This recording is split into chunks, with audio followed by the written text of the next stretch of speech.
আমাদের সত্যি আমাদের সবাই ভাবনাগুলো একই রকম। আমরা সকলেই চাই বাহার, তারপরে প্রথম আলো সাংবাদিক আব্দুর রহমান এবং আমার শিরোনামের সাংবাদিক উপস্থিত হয়েছেন। আমরা আশা করব তাদের এই লেখনীর মাধ্যমে আমাদের ভাবনাগুলা সারা বাংলাদেশের মানুষ জানতে পারবে।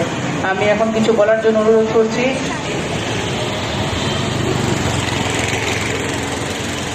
বিসমিল্লাহির রহমানির রহিম।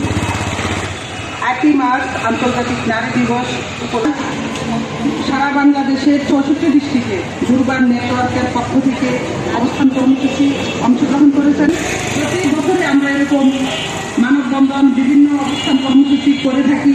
সামাজিক সংগঠন, এনজিও, সাংবাদিক, সুশীল সমাজ অনেক চাওয়া, একটাই প্রত্যাশা যে আমাদের নারী এবং কন্যা শিশুরা যেন, সেজন্য আমাদের সবার আগে হয়েছে যদি আমরা নিজেরা সচেতন